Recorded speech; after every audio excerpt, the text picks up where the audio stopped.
So hello students, आज हम पढ़ने वाले हैं सीलिया और फ्लैजिला के बारे में। लास्ट लेक्चर में हमने पढ़ लिया था राइबोसोम एंड माइटोकॉन्ड्रिया के बारे में पढ़ लिया था। आज हम पढ़ रहे हैं सीलिया एंड फ्लैजिला। ये जो सीलिया एंड जो फ्लैजिला है ये क्या है? Hair like structure or you can say outgrowth of cell membrane। क्या है? सेल मेम्ब्रेन की आउटग्रोथ है। बेसिकली जो सीलिया एंड फ्लैजिला हैं, अगर हम देखें सीलिया और फ्लैजिला जो है वो किस लिए, इनका काम क्या है, इनका फंक्शन क्या है? मेनली ये मूवमेंट से रिलेटेड है। मूवमेंट ऑफ ऑर्गेनिज्म और इन साइटोप्लाज्म। ठीक है, इसमें इनका क्या रहता है? रोल रहता है। सो सीलिया एंड फ्लैजिला, अगर आपने ये देखा हो, एक बैक्टीरिया देखा हो, बैक्टीरिया का स्ट्रक्चर हमने पढ़ा है, फर्स्ट लेक्चर में हमने देखा था। तो फर्स्ट लेक्चर के अंदर हमने देखा था कि जो सेल मेम्ब्रेन है बैक्टीरिया की, वो एक आउटग्रोथ निकाल रही है, लॉन्ग स्ट्रक्चर बन रहा है, जिसको हमने क्या नाम दिया था? फ्लैजिला नाम दिया। ये जो फ्लैजिला है, ये फ्लैजिला क्या करता है? इसके मूवमेंट को, है ना, ये जो बैक्टीरिया है इसको मूवमेंट प्रोवाइड करता है। अगर इसे एक जगह से दूसरी जगह जाना है तो उसके लिए ये फ्लैजिला का यूज करता है। एज वेल एज हमने देखा था कि कुछ एनिमल्स ऐसे भी होते हैं जिनके अंदर, जैसे पैरामीशियम है, आप पढ़ेंगे कि पैरामीशियम जो है इट्स सीलिया की तरह ही है, लेकिन इसका जो स्ट्रक्चर, जो लेंथ है वो कैसा है? बहुत ही स्मॉल है। ये स्ट्रक्चर में एज इट इज सीलिया और फ्लैजिला का जो स्ट्रक्चर है दैट आर सिमिलर, बट क्या है?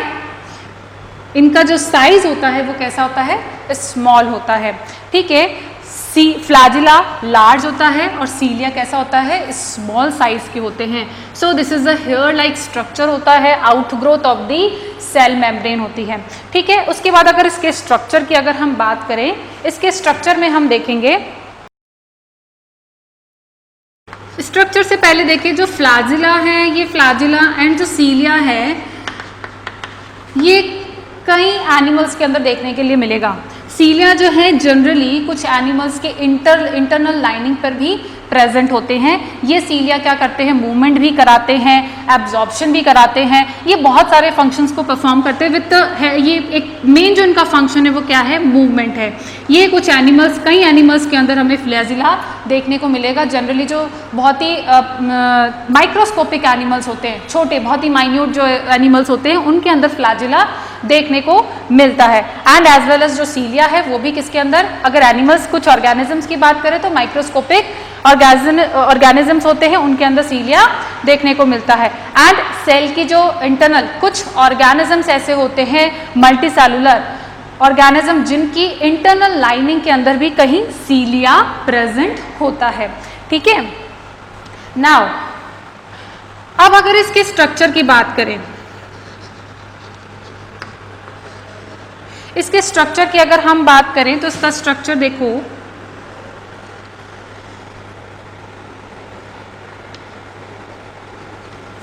This is a shaft. इसे हम क्या कहेंगे? जो आउट ग्रोथ बाहर की तरफ निकल रही है उसे हमने कहा है शाफ्ट कहा है। ठीक है, और ये जो यहां से जो ये ओरिजिनेट हो रहा है इसको हमने नाम दिया है बेसल बॉडी।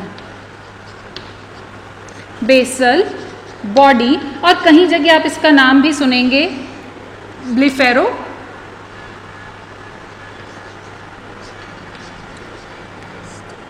ब्लीफेरोप्लास्ट।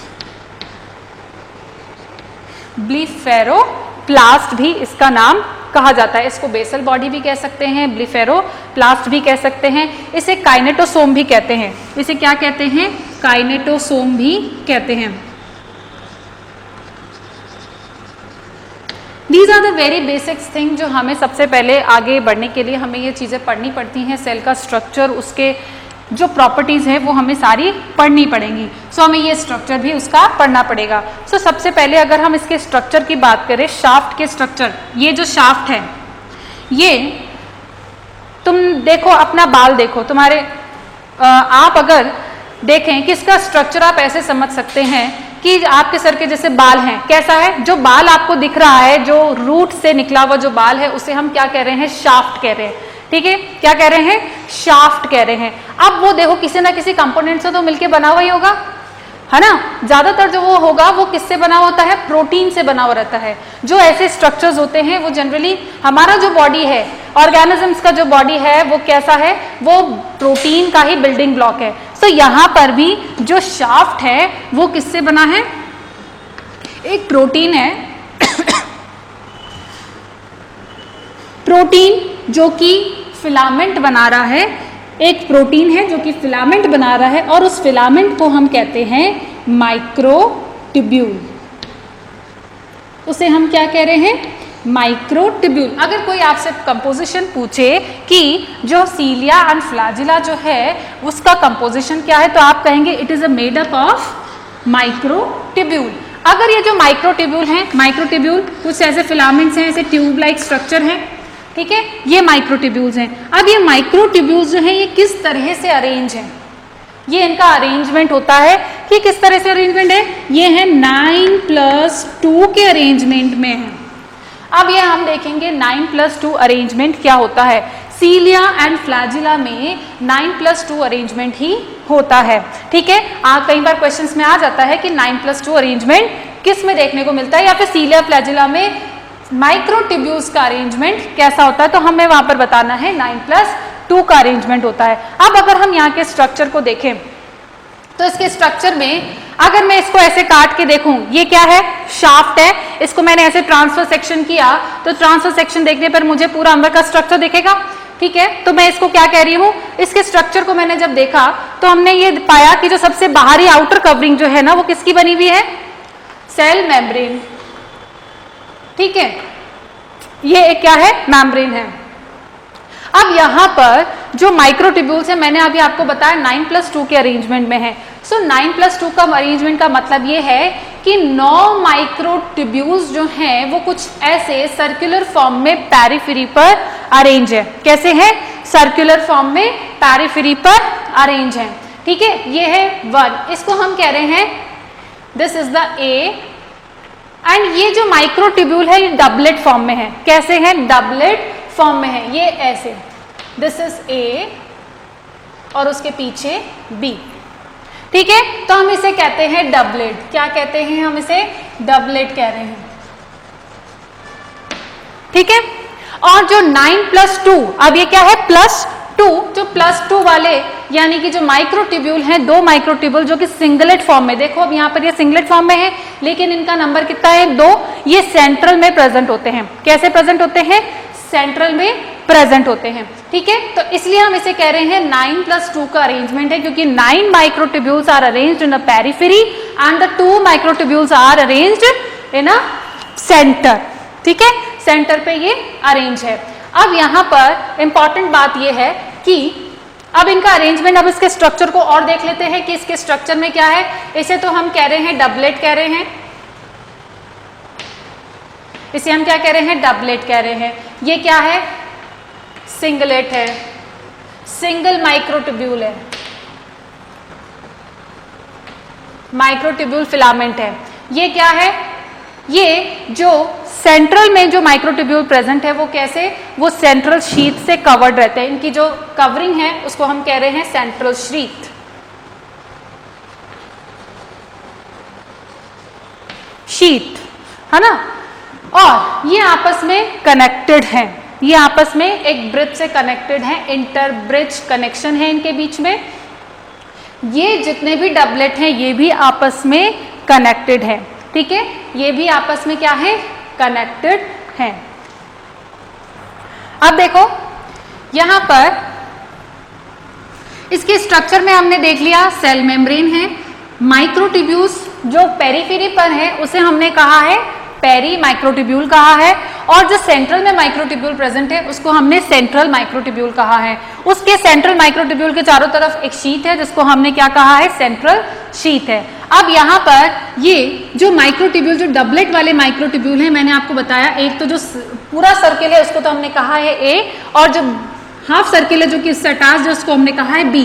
तो उस ए के साथ में कुछ यहाँ पर प्रोटीन्स लगे हुए रहते हैं, उन प्रोटीन्स को हम कहते हैं डायनिन प्रोटीन। डायनिन प्रोटीन वो है, उसको हम कहते हैं molecular protein, sorry molecular motor. जैसे कि आपको घर में टंकियां होती है, छत पर होती है ना, पानी चढ़ाने के लिए आपको क्या चाहिए, मोटर चाहिए। तो यहाँ पर भी इसको चलाने के लिए एक मोटर चाहिए, ठीक है, क्या चाहिए, मोटर चाहिए, जिसको हम कहते हैं डायनिन मोटर कहते हैं। और ये डायनिन मोटर जो है ये क्या करती है, ये एनर्जी कंज्यूम करती है। जैसे मोटर इलेक्ट्रिसिटी खर्च करती है ना, लेती है, उसी तरह से डायनिन जो होती है वो क्या करती है, एनर्जी को कंज्यूम करती है। एनर्जी किस फॉर्म में लेती है, एटीपी को एडीपी में कन्वर्ट करती है। दैट मीन्स जो प्रोटीन एटीपी को एडीपी में कन्वर्ट करता है, दैट मीन्स उसके पास एटीपीएस एक्टिविटी है। उस एक्टिविटी को हम क्या कहते हैं, एटीपीएस। ये बहुत छोटे छोटे शब्द हैं जो कई बार आते हैं, हम इनको स्किप कर जाते हैं। एटीपीएस एक्टिविटी, ये एटीपीएस एक्टिविटी जिनके पास होती है वो क्या करते हैं, एटीपी को हाइड्रोलाइज कर लेते हैं, यानी कि एटीपी से क्या बना लेते हैं, एटीपीएस का मतलब ही है ये एटीपी से एडीपी कन्वर्ट हो रहा है and some inorganic phosphate as well as energy release हो रही है, ठीक है।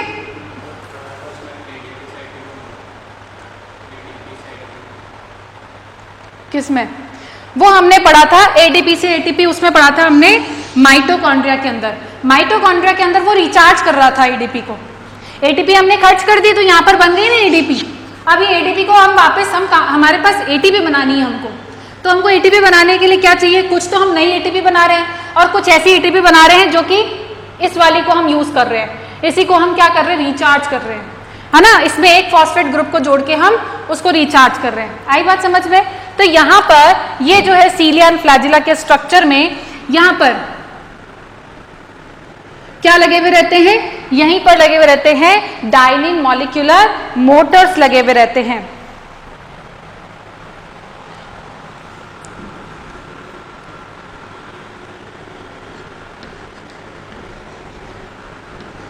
ये जो पेरिफेरी वाले माइक्रोट्यूब्यूल्स हैं ये सेंट्रल वाले माइक्रोट्यूब्यूल्स के साथ कनेक्टेड रहते हैं, और जिससे ये कनेक्टेड रहते हैं उसको हम कहते हैं रेडियल स्पोक। क्या कह रहे हैं, रेडियल स्पोक। अभी सिर्फ समझना है, ऐसा नहीं सोचना है कि हमें याद हो रहा है नहीं हो रहा है, ये कितना टिपिकल स्ट्रक्चर है, बट थोड़ा सा पढ़ोगे, घर जाओगे 2-3 बार पढ़ोगे तो ये याद हो जाएगा। इसमें कुछ भी नहीं है, इसमें सिर्फ हमें इतना ध्यान रखना है कि 9+2 का अरेंजमेंट है। 9+2 के अंदर 9 तो कितने पेरिफेरी पर है, 2 सेंट्रल पे हैं, ठीक है। बने हुए किससे हैं, माइक्रोट्यूब्यूल से बने हुए हैं। साथ ही साथ उसमें प्रोटीन कौन सा है, डायनिन प्रोटीन है, जो कि क्या कर रहा है, मॉलिक्यूलर मोटर है।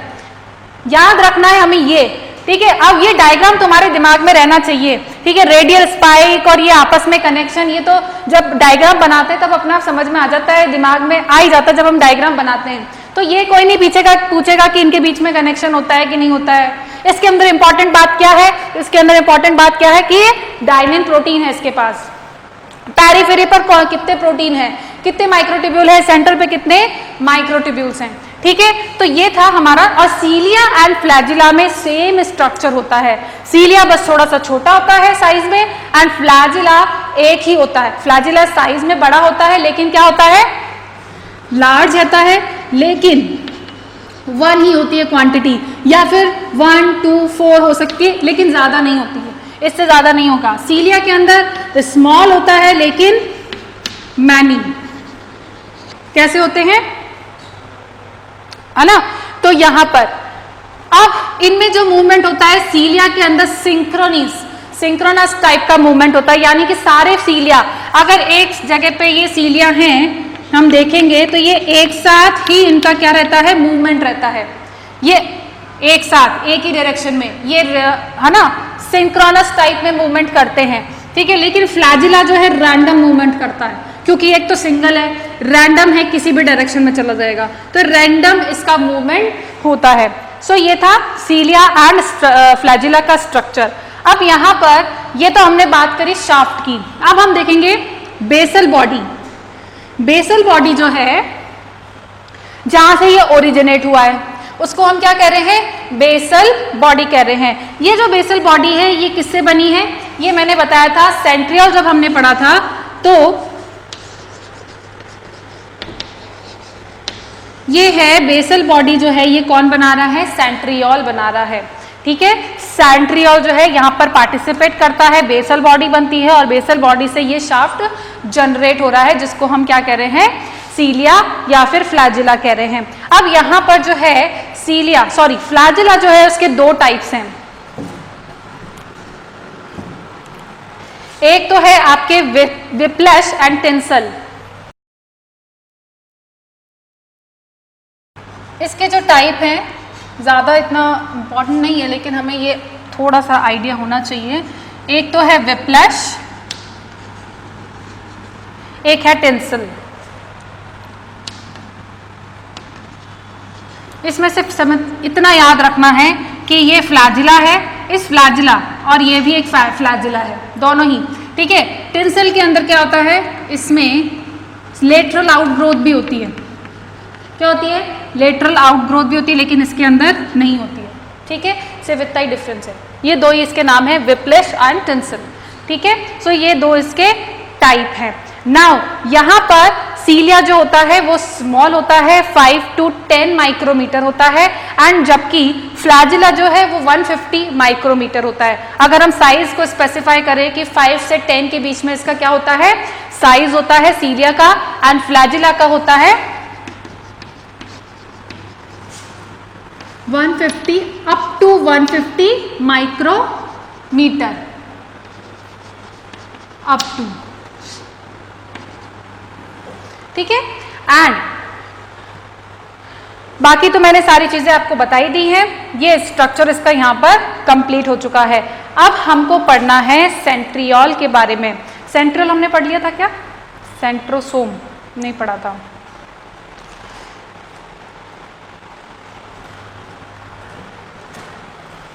इसमें कोई दिक्कत है, इसमें बस इतना ही याद रखना है, जो डायग्राम में हमने जो चीजें 2-3 चीजें पढ़ी है ना, उतना ही याद रखना है इसके अंदर। ठीक है,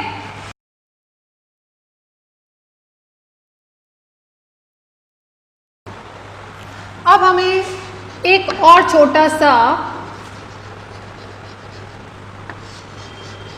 क्या है, एक ऑर्गेनल है जिसको हम कह रहे हैं centrosome. This is the cell, ये है न्यूक्लियस, सेल मेम्ब्रेन।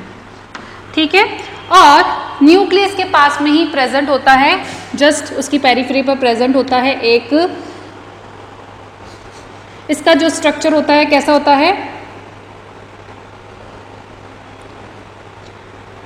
कुछ स्टार लाइक दिखता है स्ट्रक्चर। ठीक है, और इसका स्ट्रक्चर ये न्यूक्लियस के पास प्रेजेंट होता है। किसके पास प्रेजेंट होता है, न्यूक्लियस के नियर बाय प्रेजेंट होता है ये सेंट्रोसोम। इसको जो डिस्कवर करने वाले व्यक्ति थे उनका नाम था बोवेरी, बैंडन एंड बोवेरी। इसको डिस्कवर करने वाले एक ही नाम याद रखना है, बैंडन थे, उन्होंने इसके बारे में डिस्कवर किया था। ये जो सेंट्रोसोम है it is absent in plants. Plants के अंदर ये क्या रहता है, एब्सेंट होता है, और एनिमल्स के अंदर ये प्रेजेंट है।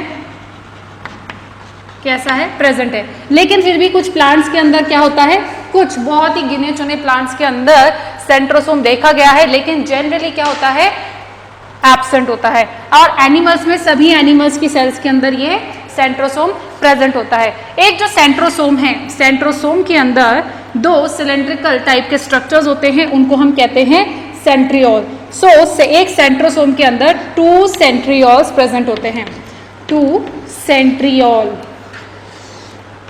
प्रेजेंट होते हैं इन 1 सेंट्रोसोम।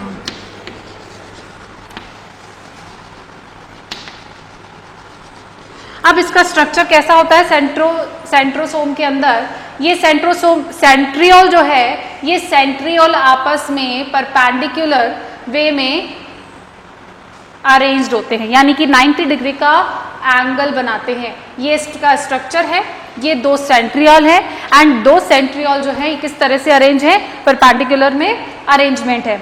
नाउ ये जो है सेंट्रियोल जो है, अगर इसको हम कहें व्हील कार्ड देखा है आपने, जो पहिया होता है ना साइकिल का पहिया, कैसा होता है, उस पर जो लगी हुई रहती है, सीखें लगी हुई रहती हैं, है ना। साइकिल का पहिया देखा है ना कैसा होता है, बाइक का भी देखा है, बाइक का में भी उसमें ही ऐसे ये पूरा एक व्हील है और इसमें बीच में चक्रा है और उसमें ऐसे तिरछे लगे हुए रहते हैं, है ना।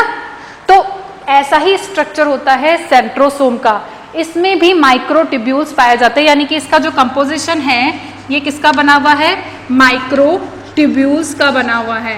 एंड इसमें जो अरेंजमेंट है वो 9+0 अरेंजमेंट है। तो कई बार क्वेश्चन आ जाता है, this is a very basic difference कि सीलिया फ्लैजिला एंड सेंट्रोसोम में क्या डिफरेंस है। उनके अंदर तो 9+2 अरेंजमेंट है, जबकि इसके अंदर क्या है, 9+0 अरेंजमेंट है, यानी कि इसके अंदर सेंट्रल में कोई भी माइक्रोट्यूब्यूल नहीं पाया जाता, केवल पेरिफेरी पर ही प्रेजेंट होता है। नाउ इसके अगर हम बात करें फंक्शंस की बात करें, इसके फंक्शंस की बात करें तो इसका फंक्शन जो है मेनली किसके अंदर है, इसका फंक्शन जो है सेल डिवीजन के अंदर है। सेल डिवीजन के अंदर क्या होता है, सेल डिवीजन जब होता है ड्यूरिंग द सेल डिवीजन हम आगे पढ़ेंगे कि सेल डिवीजन एक सेल से 2 डॉटर सेल्स बनती हैं, एक सेल से 2 डॉटर सेल्स बनती है। सेल डिवीजन जो है वो 2 टाइप्स का होता है, एक तो होता है माइटोसिस और दूसरा पता है क्या कौन सा होता है, मियोसिस। कौन सा होता है, मियोसिस होता है, ठीक है। माइटोसिस और मियोसिस में कोई डिफरेंस पता है, नहीं, कोई बात नहीं, हम ये चैप्टर में पढ़ेंगे आगे माइटोसिस एंड मियोसिस के बारे में। सो हमें सिर्फ इतना समझना है, मियोसिस को भूल जाओ, माइटोसिस का मतलब है सेल का डिवीजन करना, एक सेल से 2 सेल्स बनना, 2 सेल्स बनेंगी तो बिल्कुल एग्जैक्टली उसी की कॉपी बनाना, ठीक है। तो यहां पर जब सेल डिवीजन होता है, तो सेल डिवीजन जब हो रहा होगा तो ये सेंट्रोसोम जो है ये भी डिवाइड हो जाता है और इसके जो सेंट्रियोल है वो पेरिफेरी पर जाकर के अरेंज हो जाता है। क्या हो जाता है, अरेंज हो जाता है ना, अलग अलग पोल पे, डिफरेंट अपोजिट पोल पर क्या हो गए, अरेंज हो गए। अब यहाँ पे जब हम पढ़ेंगे कि जो क्रोमोसोम्स होते हैं, सेल डिवीजन में क्या हो रहा है, क्रोमोसोम्स को हम क्या कर रहे हैं, अब डिवाइड कर रहे हैं, है ना। तो यहां पर जो क्रोमोसोम जब अलाइन होते हैं तो इनको यहां पर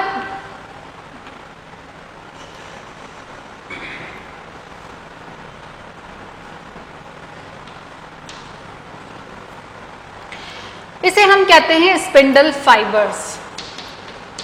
ये जो क्रोमोसोम्स हैं इनको बांधे रखता है, इनको स्टेबल कंडीशन में रखने का काम कौन कर रहा है, सेंट्रियोल कर रहा है। और ये सेंट्रियोल से ही क्या है, स्पिंडल फाइबर्स निकल रहे हैं। क्या निकल रहे हैं, स्पिंडल फाइबर्स बन रहे हैं। तो यहाँ पर सेंट्रियोल का ये काम हो, अगर सेंट्रियोल नहीं होगा तो क्या होगा, सेल का डिवीजन नहीं होगा। क्या होगा, सेल का प्रॉपर डिवीजन नहीं होगा। तो यहाँ पर ये जो सेंट्रियोल है, ये सेंट्रियोल क्या कर रहा है, स्पिंडल फाइबर का फॉर्मेशन कर रहा है। और ये स्पिंडल फाइबर किसके साथ जाकर के अटैच्ड हो जाते हैं, ये अटैच हो जाते हैं क्रोमोसोम के साथ जाकर के, ठीक है। और ये क्रोमोसोम को अलाइन रखते हैं, इसे हम कहते हैं मेटाफेजिक प्लेट। ये जो प्लेट है इस यहाँ पर, इसे हम कह रहे हैं, जहां पर ये अरेंज हो रहा है उसको हम कहते हैं मेटाफेज। हम ये सारे नाम पढ़ेंगे आगे, मेटाफेज प्लेट। यहां पर ये अरेंज हो जाते हैं सारे के सारे क्रोमोसोम। उसके बाद जाकर के ये दो सेल्स में डिवाइड हो जाती हैं, ठीक है। अभी सिर्फ हमें इतना समझना है कि ये स्पिंडल फाइबर्स हैं, स्पिंडल फाइबर्स हैं। और ये स्पिंडल फाइबर्स क्या हो रहे हैं, इसको क्रोमोसोम्स के साथ अटैच्ड होते हैं, उसको बांधे रखते हैं ताकि इनका इक्वल प्रॉपर वे में डिवीजन हो सके, है ना। क्योंकि हमें 46 के 46 क्रोमोसोम चाहिए। ईच सेल के अंदर, जैसे अगर ह्यूमन सेल है तो उसके अंदर 46 क्रोमोसोम होते हैं और ये 46 के क्रोमोसोम जो है दोनों में आने चाहिए। ऐसा नहीं होना चाहिए कि इधर 45 आ गए और एक सेल में 47 आ गए, ऐसा तो नहीं हो सकता ना। इसीलिए यहाँ पर इसको पकड़ के रखा जाता है ताकि इक्वली हम उसे डिवाइड कर सके, है ना, विदाउट किसी एबनॉर्मलिटी के। सो यहाँ पर ये काम होता है स्पिंडल फाइबर का। अभी हम पढ़ के आए हैं सीलिया फ्लैजिला के लिए। सीलिया एंड फ्लैजिला के लिए ये क्या काम करता है? बेसल ग्रैन्यूल की तरह काम करता है। Act as a basal granule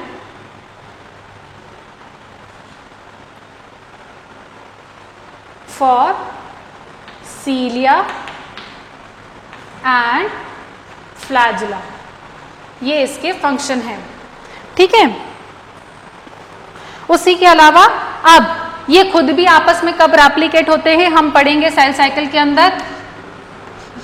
सभी याद कर लो कि हम पढ़ेंगे सेल साइकिल के अंदर एक फेज आती है एस फेज। उस एस फेज के अंदर क्या होते हैं? ये रेप्लिकेट होते हैं, यानी कि 1 से 2 सेंट्रोसोम बनते हैं, उसे हम कहते हैं रेप्लिकेशन। रेप्लिकेशन का मतलब क्या होगा? मीनिंग क्या है? रेप्लिकेशन का मतलब है रेप्लिका बनाना, है ना। तो सेल साइकिल, सेल की एक साइकिल होती है, वो पहले बनती है, ग्रो होती है, फिर डिवाइड होती है, उसे हम कहते हैं सेल, फिर सेल साइकिल। तो सेल साइकिल में एक फेज आता है एस फेज, उस एस फेज के अंदर इसकी रेप्लिकेशन होता है। सो फिलहाल इतना इंपॉर्टेंट है, 2 इसके फंक्शन इंपॉर्टेंट है सेल डिवीजन में और बेसल ग्रैन्यूल की तरह ये काम करता है। And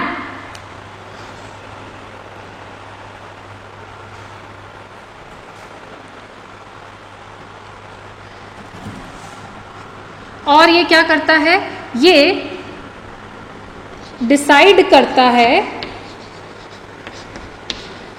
plane of division. Plane of division का क्या मतलब है कि कहां से डिवाइड होना है सेल को। अगर ये एक सेल है, मैंने अभी यहां पर बनाया था, वहां पे 2 अलग अलग पोल पे, हो सकता है सेंट्रियोल यहां अरेंजमेंट हो जाए, हो सकता है सेंट्रियोल यहां अरेंजमेंट हो जाए। तो सेंट्रियोल जहां अरेंजमेंट होगा उसके परपेंडिकुलर उसका डिवीजन होगा। ये सेंट्रियोल ऐसे अरेंजमेंट हो रहा है और इसका डिवीजन कैसे होगा? ऐसे होगा।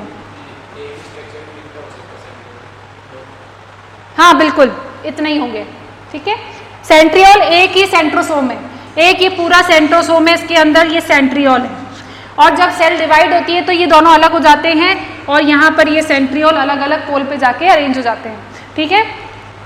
तो ये था हमारा सेंट्रोसोम। ये हमने जो ऑर्गेनल्स पढ़े, ये हमने सिर्फ सेल का ही पढ़ा है अभी तक, सेल के अंदर क्या क्या ऑर्गेनल्स प्रेजेंट हैं, ठीक है। हमने अभी तक 3 या 4 लेक्चर्स आपके आ चुके हैं। उन 3-4 लेक्चर्स के अंदर हम सेल ऑर्गेनल्स के बारे में पढ़ चुके हैं, जिसमें हमने प्लास्टिड पढ़ लिया, गोल्जी बॉडी पढ़ लिया, ईआर पढ़ लिया यानी कि एंडोप्लाज्मिक रेटिकुलम, लाइसोसोम हमने पढ़ चुके हैं। उसके साथ साथ आज हमने राइबोसोम भी पढ़ चुके हैं और आज हमने सीलिया फ्लैजिला भी पढ़ लिया एंड सेंट्रोसोम भी पढ़ लिया है। और अब हम पढ़ेंगे न्यूक्लियस के बारे में। सो अब हम पढ़ने वाले हैं न्यूक्लियस के बारे में, ठीक है। सो न्यूक्लियस जो है इसको डिस्कवर करने वाले साइंटिस्ट कौन है? Robert brown. न्यूक्लियस को डिस्कवर करने वाले व्यक्ति कौन है? Robert brown. नाउ न्यूक्लियस जो है, न्यूक्लियस के अंदर जो क्रोमेटिन प्रेजेंट है, ये क्रोमेटिन वर्ड जो है ये किसी साइंटिस्ट ने दिया था। न्यूक्लियस के अंदर अभी हम पढ़ेंगे व्हाट इज क्रोमेटिन। इस क्रोमेटिन को जो नाम देने वाले व्यक्ति जो थे वो थे फ्लेमिंग। फ्लेमिंग जो है साइंटिस्ट है जिन्होंने न्यूक्लियस को नाम दिया था, न्यूक्लियस के अंदर जो प्रेजेंट क्रोमेटिन है उसको नाम दिया था। अभी हम पहले स्ट्रक्चर देख लेते हैं कि न्यूक्लियस का स्ट्रक्चर कैसा होता है। न्यूक्लियस सेल के अंदर प्रेजेंट होता है, ठीक है। न्यूक्लियस कैसा होता है? डबल मेम्ब्रेनस स्ट्रक्चर होता है। न्यूक्लियस कैसा होता है? डबल मेम्ब्रेनस स्ट्रक्चर होता है। इस डबल मेम्ब्रेनस स्ट्रक्चर में ये जो मेम्ब्रेन, इसको हम कहते हैं इसे हम कहते हैं न्यूक्लियर मेम्ब्रेन। क्या कह रहे हैं? न्यूक्लियर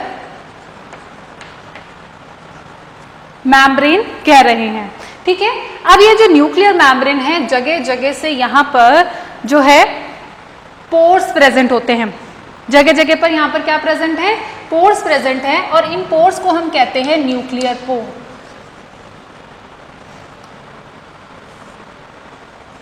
न्यूक्लियर पोर क्या कह रहे हैं? न्यूक्लियर पोर कह रहे हैं। अब यहाँ पर न्यूक्लियस हम जानते हैं कि न्यूक्लियस जो है वो क्या है? हेडक्वार्टर ऑफ दी क्या है? सेल है। यानी कि सेल की जितनी भी एक्टिविटीज हैं उसको परफॉर्म, उसको कंट्रोल करने का काम कौन करता है?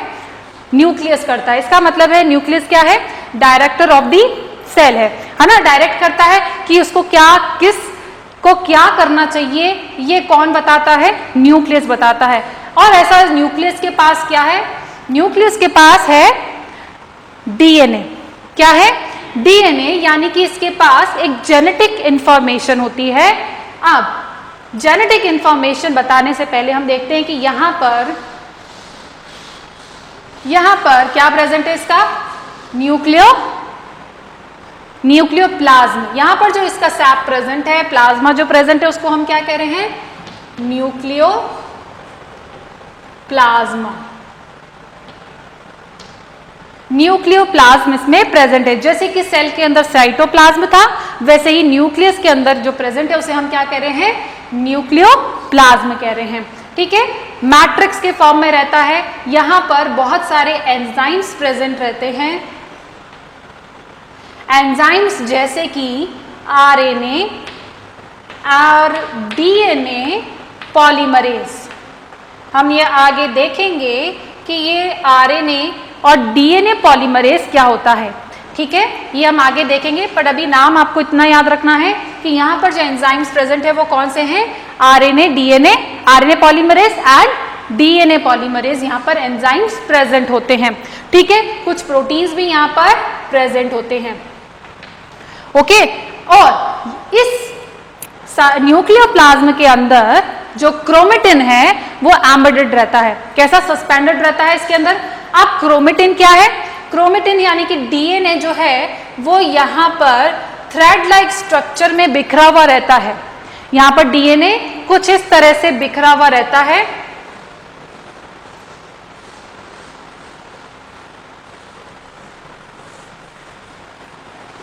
कैसे है? ऐसे बिखरा हुआ रह रहा है। इसको हमने, ये थ्रेड लाइक स्ट्रक्चर है दिखने में। अगर आप धागे को ऐसे थोड़ा सा खोल के, मांझा अगर आपने कभी यूज किया है, पतंग उड़ाई है, तो मांझा हम जब ऐसे नीचे रखते हैं तो मांझा से बिखरा हुआ रहता है। तो वो जो दिखता है वो कैसा दिखता है? एक नेटवर्क दिखता है हमको, है ना? धागे का नेटवर्क दिखता है। तो हम इसे क्या कह रहे हैं? यहाँ पर भी सेम ऐसा ही दिखता है, और इसे हम कह रहे हैं क्रोमेटिन कह रहे हैं। क्या कह रहे हैं? क्रोमेटिन कह रहे हैं। सो बेसिकली यहाँ पर जो डीएनए है वो किस फॉर्म में है? क्रोमेटिन फॉर्म में है। Resting phase of the cell. Resting phase क्या होती है? जब वो डिवाइड नहीं कर रही हो। Resting phase of cell, resting of phase of the cell क्या है? जब सेल डिवाइड नहीं कर रही हो, है ना?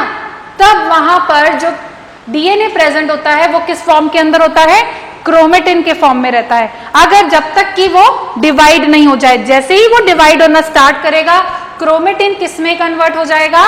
क्रोमेटिन कन्वर्ट हो जाएगा क्रोमोसोम में। During cell division,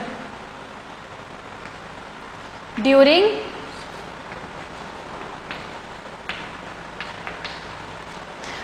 cell division जो है क्रोमेटिन जो है वो किस में कन्वर्ट हो जाएगा?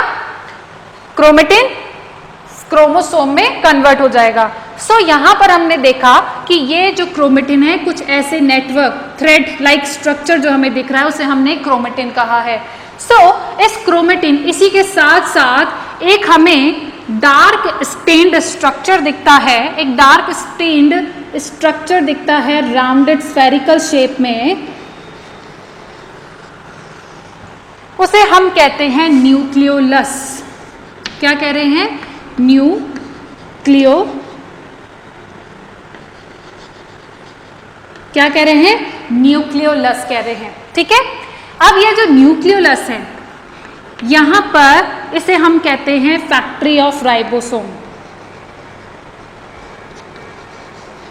हमने कल पढ़ा था राइबोसोम है, राइबोसोम भी तो बनते हैं, राइबोसोम भी कहां से बन के निकल के आ रहे हैं? इस न्यूक्लियस से ही निकल के आ रहे हैं, लेकिन राइबोसोम का भी फॉर्मेशन कौन कर रहा है? न्यूक्लियोलस कर रहा है। तो इसे हम कहते हैं, इसलिए हम इसे कह रहे हैं फैक्ट्री ऑफ राइबोसोम। क्या कह रहे हैं? Factory of ribosome.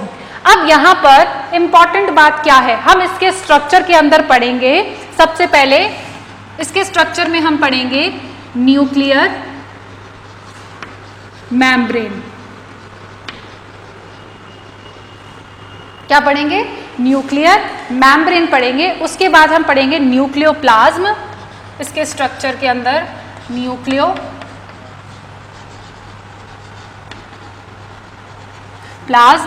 थर्ड जो स्ट्रक्चर है इसके अंदर हम पढ़ेंगे क्रोमेटिन नेट, क्रोमेटिन नेट।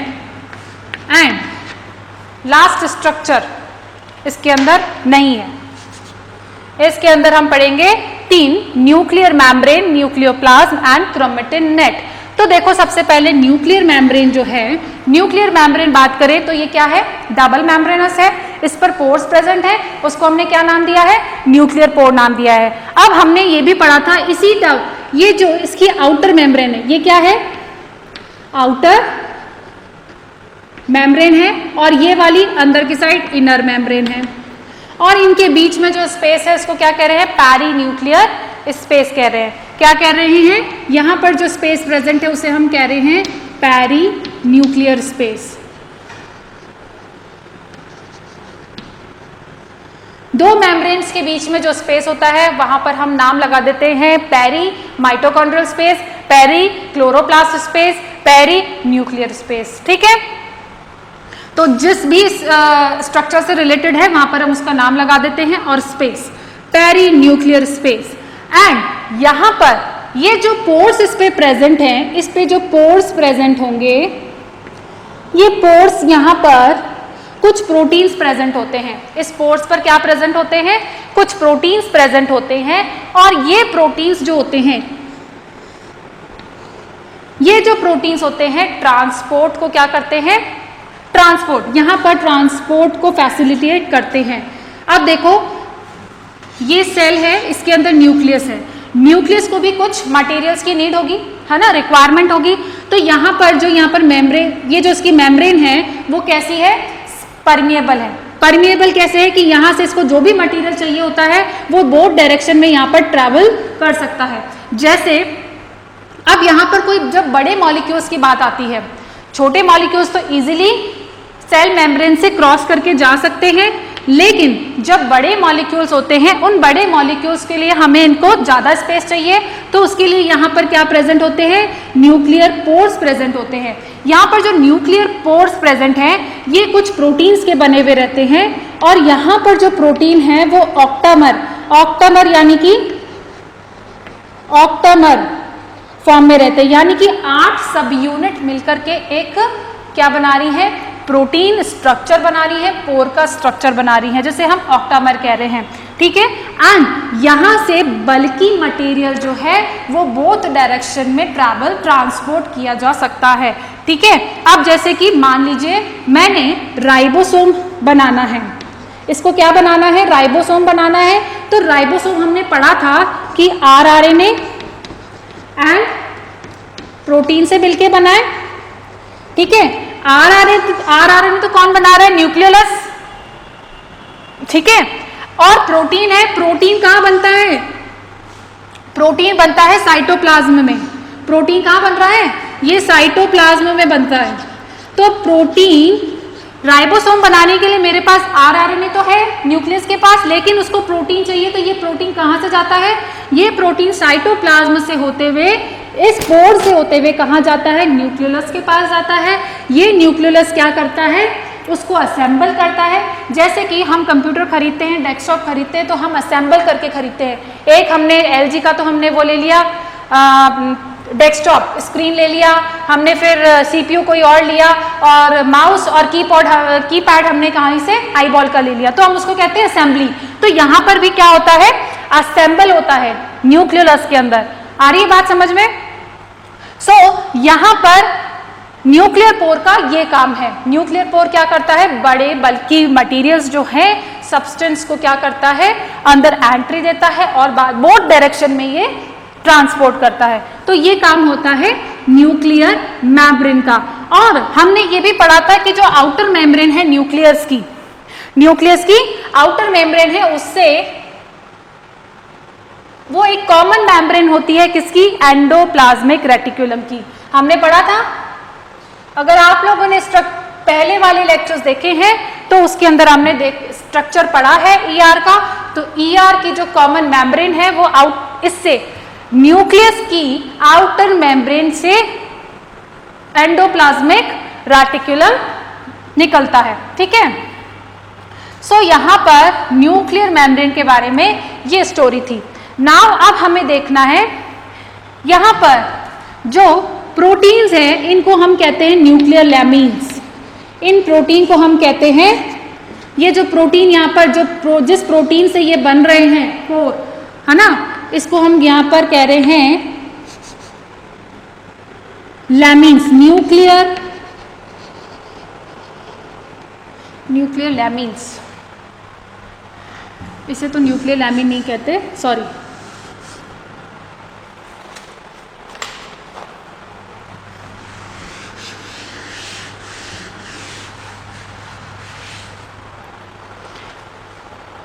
अब देखो यहां पर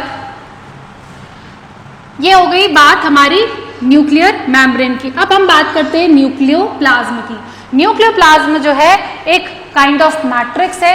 यहाँ पर कुछ फिलामेंट्स भी प्रेजेंट होते हैं, इसके अंदर कुछ एंजाइम्स प्रेजेंट होंगे, है ना, कुछ एंजाइम प्रेजेंट होगा, प्रोटीन प्रेजेंट होंगे, एज वेल एज यहाँ पर कुछ फिलामेंट्स प्रेजेंट होते हैं और उनको हम कहते हैं, यहाँ पर ऐसे स्ट्रक्चर करके, यहाँ पर हम सारी चीजें एक साथ नहीं दिखा सकते, और ये जो फिलामेंट्स जो प्रेजेंट होते हैं इनको हम कहते हैं न्यूक्लियर लैमीन्स कहते हैं। दीज न्यूक्लियर लैमीन्स जो है, न्यूक्लियर लैमीन्स जो है वो स्ट्रक्चर को क्या करती है, प्रोवाइड स्टेबिलिटी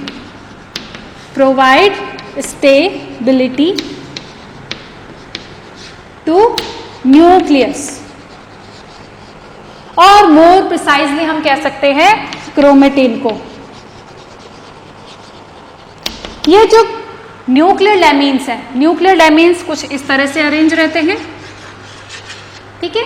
ये कुछ प्रोटीन्स हैं, फिलामेंटस प्रोटीन है, जो कि जिनको हमने नाम दिया है न्यूक्लियर लैमीन्स नाम दिया है। ये इस स्ट्रक्चर को क्या बनाए रखते हैं, स्टेबल बनाए रखते हैं। एज वेल एज जब कोई मटेरियल ट्रांसफर भी करना हो तो वो भी न्यूक्लियर लैमीन्स के थ्रू ही होता है। यानी कि एक तरह से ये इसका स्केलेटल बना रहे हैं। क्या बना रहे हैं, स्केलेटल बना रहे हैं, ठीक है। यहाँ पर न्यूक्लियर प्लाज्मा के अंदर क्या क्या प्रेजेंट है, एंजाइम्स जो कि RNA polymerase and DNA polymerase. अब यहाँ पर थोड़ा सा जनरल आइडिया ले लेते हैं, आरएनए पॉलीमरेज क्या होता है एंड डीएनए पॉलीमरेज क्या होता है। अब देखो तीन चीजें होती हैं। ये जो डीएनए है, इस डीएनए की कॉपी बनती है। क्या बनती है, इस डीएनए अपने आप की कॉपी बनाता है। कॉपी कब बनाएगा, जब उसको सेल को डिवाइड होना होगा। हाँ, सेल को जब डिवाइड होना होगा तो क्या करेगा, अपनी कॉपी बनाएगा, है ना। कॉपी बना, भाई सेल को डिवाइड होना है और सेल को डिवाइड ये होगा, दो सेल्स में डिवाइड होगा, तो 46 क्रोमोसोम यहाँ है, तो इन दोनों में भी क्या होने चाहिए, 46 क्रोमोसोम होने चाहिए उतने। तो यहाँ पर क्या किया जाता है, इस डीएनए की कॉपी बनाई जाती है, एज इट इज इसकी जैसी कॉपी बनाएंगे। और ये कब होता है, during the cell division. Cell division से पहले, सेल डिवीजन से जस्ट पहले, जब सेल को डिवाइड होना होता है उससे पहले क्या किया जाता है, डीएनए की कॉपी बनाई जाती है। तो जो डीएनए की कॉपी बनाने वाला एंजाइम है उसे हम कहते हैं डीएनए पॉलीमरेज। क्या कहते हैं, डीएनए पॉलीमरेज कहते हैं।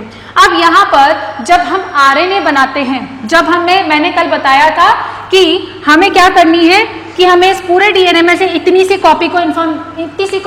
इंफॉर्मेशन की जेरोक्स करानी है। डीएनए की कॉपी को इंफॉर्मेशन हमें जेरोक्स बनाना हो, एक चैप्टर को जेरोक्स करना हो, तो हमें किस फॉर्म में मिलता है? एमआरएनए के फॉर्म में मिलता है। अब इस जेरोक्स बनाने वाली जो मशीनरी है उसको हम क्या कह रहे हैं? जो बनाने वाली जो मशीन है उसको हम कह रहे हैं आरएनए पॉलीमरेज।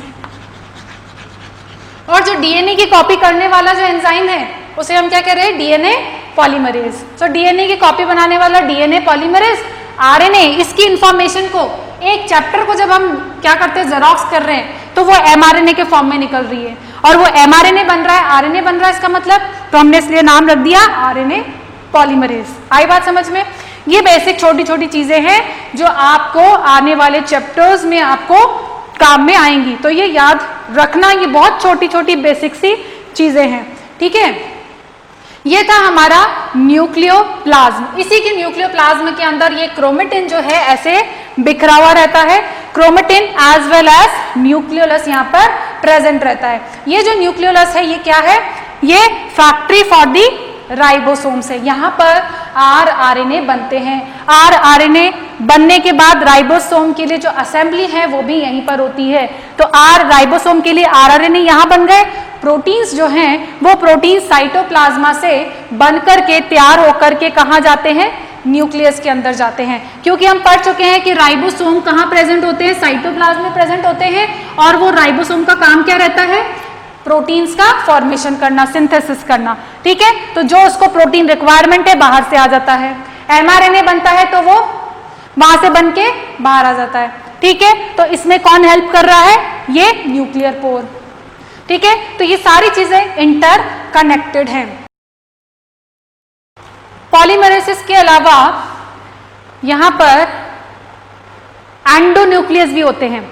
एंडोन्यूक्लियस एंजाइम है, हम आगे पढ़ेंगे। ये सारे एंजाइम अभी नए हैं आप लोगों के लिए, आप अभी 11th में ही है।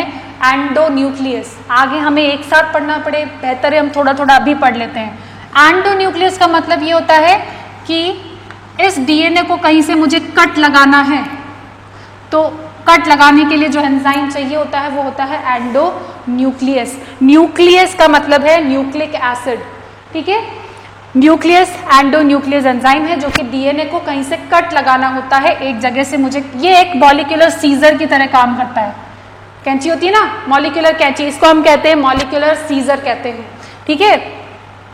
सो ये हो गया आपका न्यूक्लियोप्लाज्म। अब हमें पढ़ना है क्रोमेटिन के बारे में। अब देखो यहां पे जो क्रोमेटिन है, न्यूक्लियस के अंदर जो क्रोमेटिन हमें दिख रहा है उसे हम कहते हैं इंटरफेस। अब अगेन ये एक नया word, interface nucleus. Interface nucleus कह रहे हैं हम इसे। आपको जो यहाँ पे मैंने डायग्राम बना के बताया है वो कैसा है, उस स्टेज को कहते हैं हम इंटरफेस न्यूक्लियस कह रहे हैं। अब ये इंटरफेस न्यूक्लियस क्या भला है? ये इंटरफेस का मतलब है, थोड़ा सा मुझे बताना ही पड़ेगा, सेल साइकिल। एक नई कोशिका बनी, सेल बनी, ठीक है। वो सेल बड़ी होगी, अपने ग्रोथ करेगी, है ना, वो अपने आप को तैयार करेगी ताकि वो आगे चल के क्या कर सके? डिवाइड हो सके, है ना। हम ग्रो कर पाते हैं, क्यों कर पा रहे हैं? हम इतने से पैदा हुए थे, है ना, अब हम इतने बड़े हो गए, कैसे हो गए? सेल डिवाइड हुई है, सेल्स ग्रो कर रही है ना भाई। पहले हमारे सेल्स, हमारी बॉडी के अंदर बहुत कम सेल्स थी, फिर हम बड़े होते गए, हमारी सेल्स भी बढ़ती गई, ठीक है। तो ये जो सेल्स हैं ये डिवाइड होती है, ठीक है, ग्रो करती हैं, डिवाइड करती हैं। नाउ इनका एक पैटर्न होता है, ठीक है, उस पैटर्न को हम कहते हैं सेल साइकिल कहते हैं।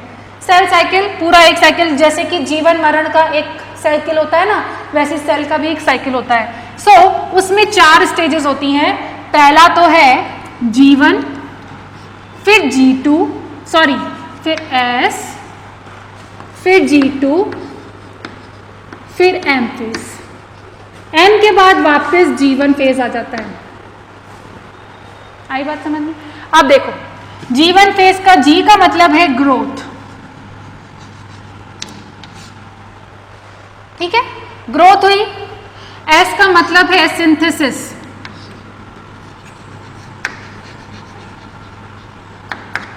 G2 का अगेन मतलब है ग्रोथ, ग्रोथ फेज 2। M का मतलब है मैचुरेशन फेज। अब ये जो मैचुरेशन फेज है इसी के अंदर सेल डिवीजन होता है। सेल क्या होती है? Cell divides. इस M फेज के अंदर ही क्या होती है? सेल डिवाइड होती है। ठीक है, तो सेल की जो तैयारी है, डिवाइड होने से पहले की जो तैयारी है, इस पूरे को हम कहते हैं इंटरफेस। क्या कह रहे हैं? इंटरफेस कह रहे हैं। सो इंटरफेस को मैं ऐसे लिख सकती हूँ G1S G2 फेज, है ना। तो ये इस स्टेज वाला जो फेज है इंटरफेस जिसको हम कह रहे हैं, उसका न्यूक्लियस ऐसा दिखता है, यानी कि ये अभी तैयारी कर रहा है। मतलब अभी इसमें डिवीजन नहीं हो रहा है, नहीं हो रहा है ना डिवीजन, अभी इसमें डिवीजन नहीं हो रहा है, इसलिए हमें क्रोमेटिन ऐसा ही दिख रहा है। क्या आपको अभी क्रोमोसोम दिख रहा है क्या? नहीं। क्रोमोसोम दिखेगा तो आपको पता चलेगा कि ये पूरा अलग से स्ट्रक्चर आपको दिखेगा, आपको पूरा स्ट्रक्चर दिखेगा, क्रोमोसोम आपको ऐसे ही अलाइन दिखेंगे, लेकिन हमें अभी ऐसा स्ट्रक्चर नहीं दिख रहा है ना। तो इसे हम कहते हैं इंटरफेस न्यूक्लियस। यहां बात आएगी समझ में। इस इंटरफेस न्यूक्लियर में इनडिस्टिंक्ट नेटवर्क होता है। ये हमें पता नहीं चल रहा है ना क्या है, क्रोमेटिन ऐसे बिखरा हुआ है, तो क्रोमेटिन को हम देख रहे हैं indistinct network of the nucleoproteins. ठीक है, यहां पर अगर मैं क्रोमेटिन, अब ये बेसिकली अब हम बात कर रहे हैं एक्चुअली क्रोमेटिन की बात कर रहे हैं। तो what is chromatin? Chromatin is DNA plus proteins. Proteins के अंदर आ जाएगा, मैं अभी आगे और बताऊंगी, पर हमें इतना समझना है DNA प्लस प्रोटीन। DNA क्या है? Deoxy ribose nucleic acid. Nucleic acid दो टाइप के होते हैं, RNA एवं DNA। न्यूक्लिक एसिड कैसे होते हैं? RNA और DNA दोनों का कंपोजिशन सेम है, दोनों में डिफरेंस क्या है? केवल एक ऑक्सीजन की कमी है शुगर के अंदर। ठीक है, इसलिए वो क्या हो गया? डीऑक्सी, और RNA हो गया राइबोस। ठीक है, इसको हम क्या कह रहे हैं? डीऑक्सी राइबोस न्यूक्लिक एसिड, और RNA को क्या कहते हैं? Ribose nucleic acid. आई बात समझ में? तो यहां पर ये DNA है, DNA प्लस प्रोटीन्स। ठीक है, यहां पर ये DNA प्लस प्रोटीन्स किस तरह से रहते हैं? DNA के साथ जो प्रोटीन है, अब इस प्रोटीन को मैं इलैबोरेट कर रही हूं। यहाँ पे जो प्रोटीन है, दो तरह के प्रोटीन होते हैं। एक तो होता है हिस्टोन प्रोटीन, हिस्टोन प्रोटीन। ये हिस्टोन प्रोटीन बेसिक होते हैं नेचर में, एसिडिक बेसिक, पता है ना, बेसिक नेचर होता है। और एक होता है non histone protein, non histone protein, या फिर इनकी जगह पे मैं लिख सकती हूं एसिडिक प्रोटीन।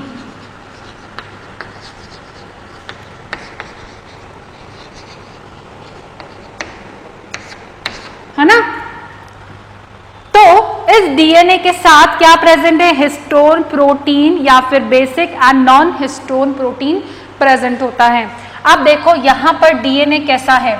हमारे यूकैरियोटिक का DNA डबल स्ट्रैंडेड होता है। कैसा होता है? डबल स्ट्रैंडेड होता है। इसको डिस्कवर करने वाले व्यक्ति थे वॉटसन एंड क्रिक। इसको डिस्कवर किसने किया था? स्ट्रक्चर किसने बताया था? इसके स्ट्रक्चर को बताया था 1970s की बात है, वॉटसन एंड क्रिक ने बताया था। और ये बताया था इसका हेलिकल स्ट्रक्चर है, ये देखो,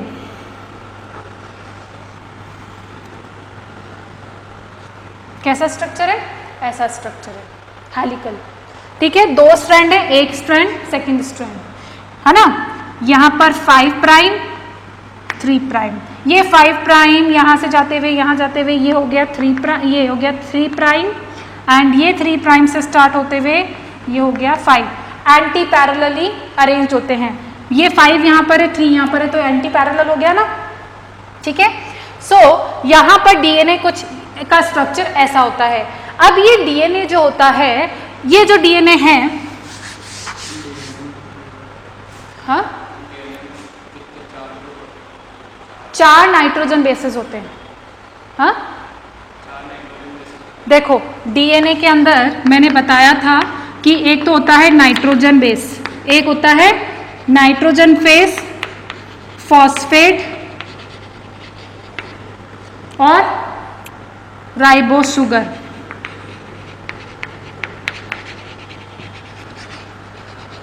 इस नाइट्रोजन बेस के अंदर कितने नाइट्रोजन बेस होते हैं?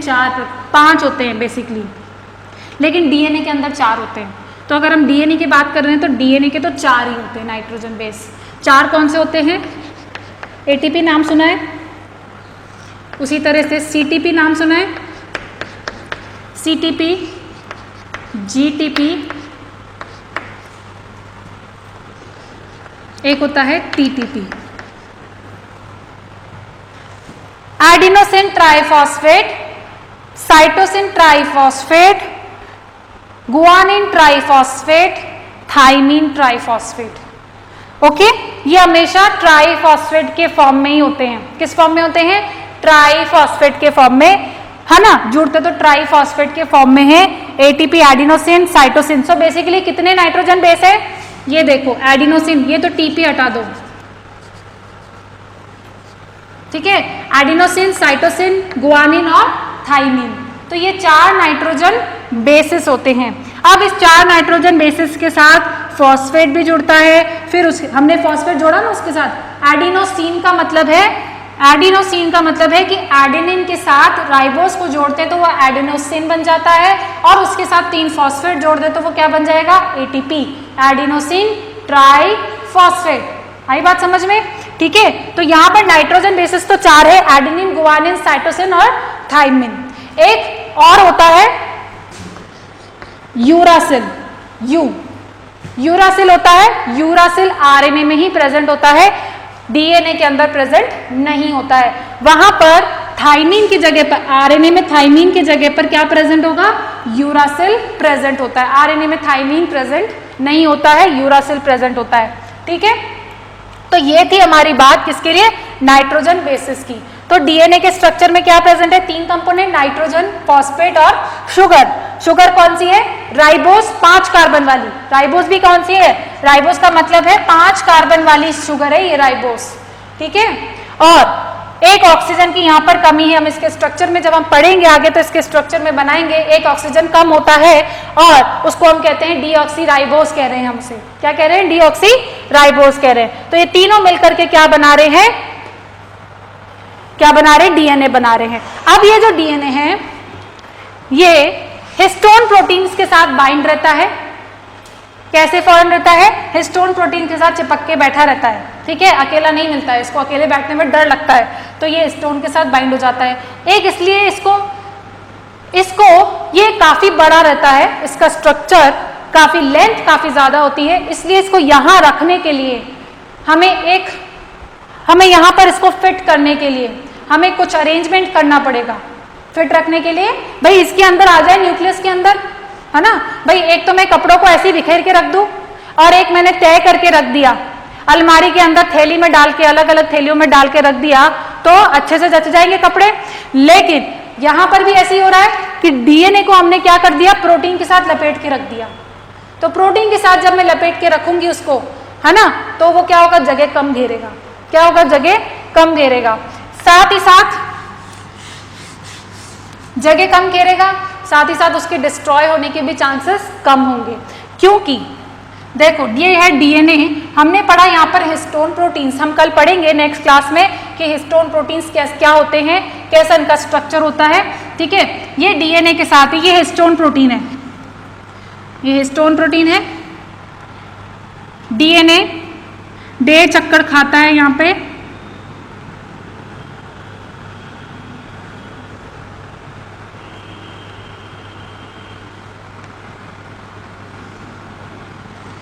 ये अगेन ये हिस्टोन प्रोटीन। तो मोतियों की माला की जैसे दिखता है इसका स्ट्रक्चर, जैसे कि मोती की माला है, ठीक है ना, तो उसका स्ट्रक्चर कुछ वैसा ही दिखता है। वो जो मोती है वो मोती क्या है?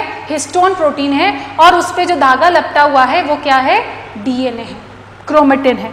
ठीक है, तो डीएनए प्लस प्रोटीन को मिलाकर के हम कहते हैं क्रोमेटिन, जो कि ऐसे बिखरा हुआ रहता है। ठीक है, अभी कोई आराम से बिखरा हुआ है, लेकिन जब ये डिवीजन करने जा रहा होता है। जैसे इसको डिवीजन करने वाला फेज आता है, ये इंटरफेज खत्म होते ही एम फेज जैसे ही चालू होती है, तो ये क्रोमेटिन क्या हो जाता है, कंडेंस हो जाता है। ये क्रोमेटिन कैसा हो जाता है, कंडेंस हो जाता है। कंडेंस होके बहुत शॉर्ट लेंथ में हो जाते हैं, कंडेंस होके शॉर्ट लेंथ में हो जाते हैं और कुछ ऐसा स्ट्रक्चर अटेन कर लेते हैं।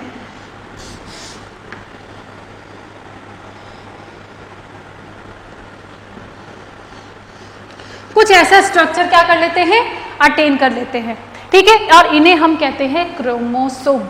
सो क्रोमोसोम क्या है, condensed form of the chromatin. आई बात समझ में, ठीक है।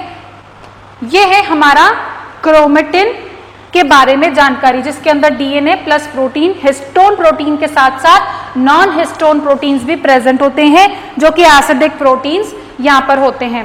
अब यहाँ पर जो क्रोमेटिन है, क्रोमेटिन की बात करें, कंपोजिशन की, परसेंटेज की बात करें, तो कितना डीएनए है, कितना हिस्टोन प्रोटीन है, कितना एसिडिक प्रोटीन है। देखो डीएनए का अमाउंट कितना है, 31%।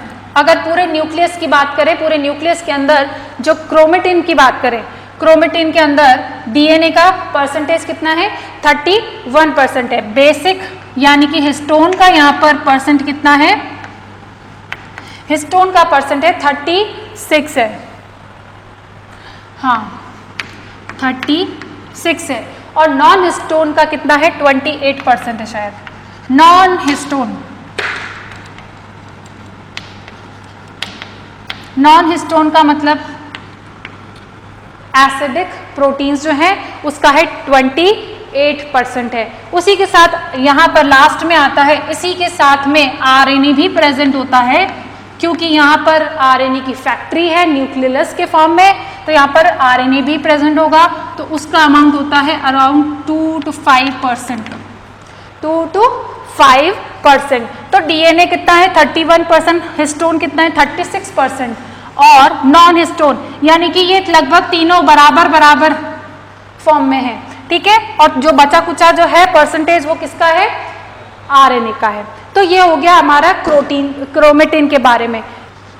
अब न्यूक्लियोलस क्या स्ट्रक्चर है, ये तो हम बता चुकी हूँ कितनी बार कि राइबोसोम फैक्ट्री है, ठीक है। अब इसको अलग से जब हमें पढ़ना ही है तो देख लेते हैं। स्फेरिकल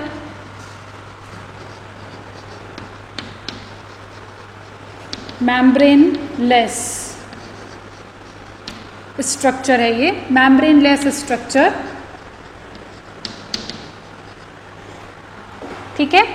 और ये कहाँ प्रेजेंट होता है, न्यूक्लियस, न्यूक्लियोप्लाज्म में, न्यूक्लियोप्लाज्म में ये अटैच्ड, न्यूक्लियोप्लाज्म के अंदर सस्पेंडेड फॉर्म में या फिर अटैच्ड फॉर्म में रहता है। बेसिकली जो न्यूक्लियोलस है, ये न्यूक्लियोलस जो है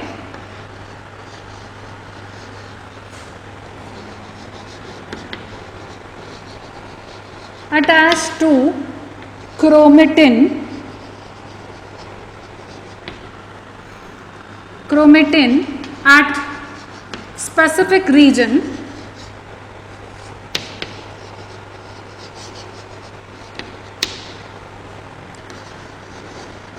specific region called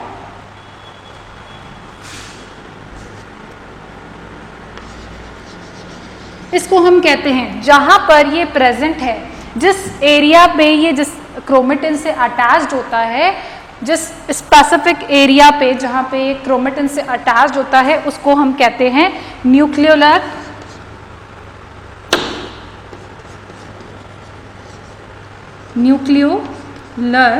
organiser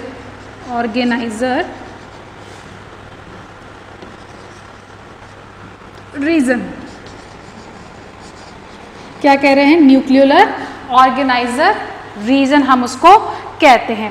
now ये जो न्यूक्लियोलस होता है, ये न्यूक्लियोलस जो है ये मिनिमम तो कितना है, मिनिमम तो एक तो होता ही है, लेकिन कईयों में ज्यादा भी होता है। जैसे ह्यूमन सेल के अंदर,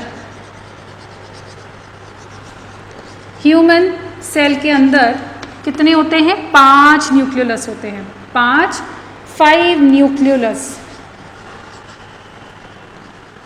are found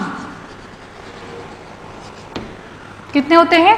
5 न्यूक्लियोलस यहाँ पर प्रेजेंट होते हैं। अगर इसके भी कंपोनेंट की बात करें तो न्यूक्लियोलस के अंदर 85% तो प्रोटीन होता है। कितना होता है? 85%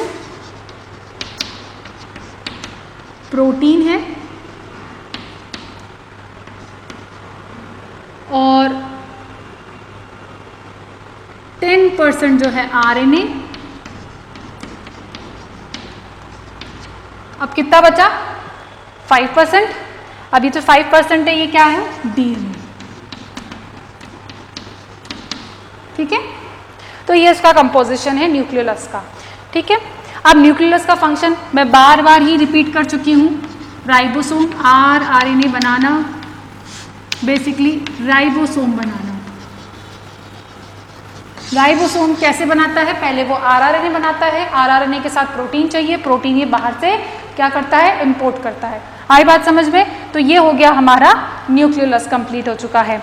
अब फंक्शंस, अब अगर हम देखें कि जो क्रोमेटिन है, ये तो हो गया हमारा न्यूक्लियोलस के बारे में। एक हमने मिस कर दिया है क्रोमेटिन के बारे में। क्रोमेटिन के अंदर एक हमने मिस कर दिया हिस्टोन। हिस्टोन ज़्यादा कुछ नहीं है, इसमें ऑक्टामर होता है, यानी कि 8 मॉलिक्यूल्स। ऑक्टामर का मतलब है कि H2A प्रोटीन, H2B प्रोटीन इसमें प्रेजेंट होता है, एक H4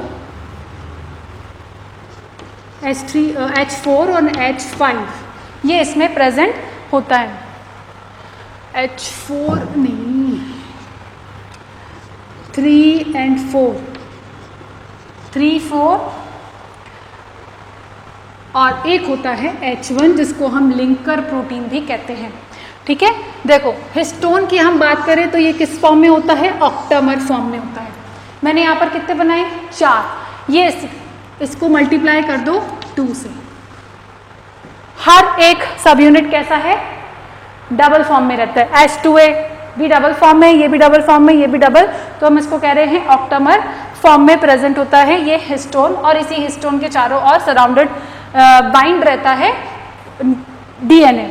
ठीक है, और H1 जो है वो H1 होता है, इसको हम कहते हैं लिंकर हिस्टोन कहेंगे या लिंकर प्रोटीन कहेंगे। लिंकर प्रोटीन का मतलब है कि एक हिस्टोन यहाँ पे, एक हिस्टोन यहाँ पे, इन दोनों यहाँ से जो क्रोमोसोम निकल करके, डीएनए निकल के जो यहाँ जा रहा है, तो यहाँ पर इन दोनों के बीच में जो लिंक का काम करता है उसे हम कहते हैं H1। लेकिन हमें ये याद रखना है कि इसके कंपोनेंट्स क्या क्या है? ऑक्टामर फॉर्म में रहता है। ठीक है, अब जो क्रोमेटिन है, क्रोमेटिन जो है वो, उसको हमने 2 कैटेगरीज में डिवाइड किया है। क्रोमेटिन को 2 कैटेगरीज में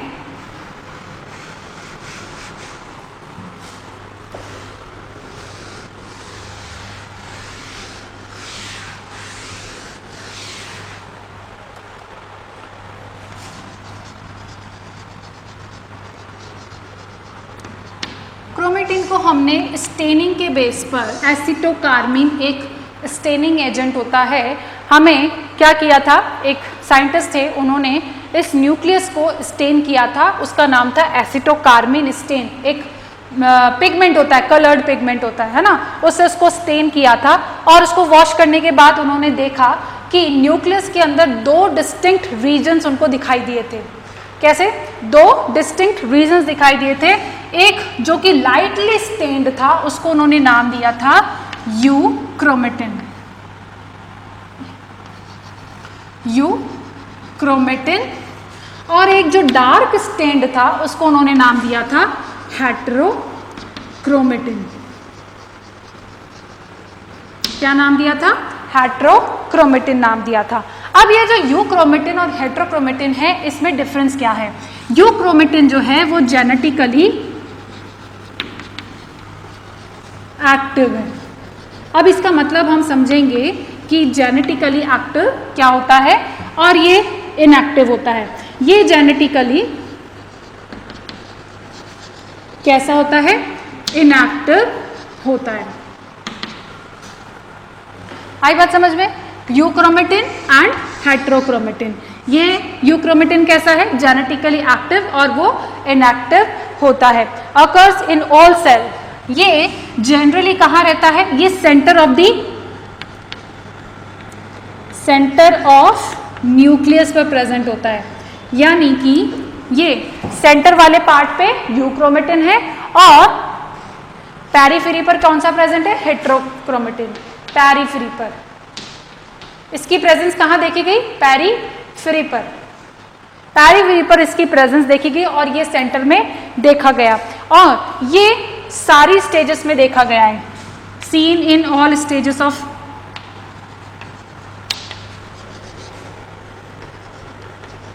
ऑल, जितनी भी स्टेजेस हैं सेल की उनमें देखा जाता है इसको।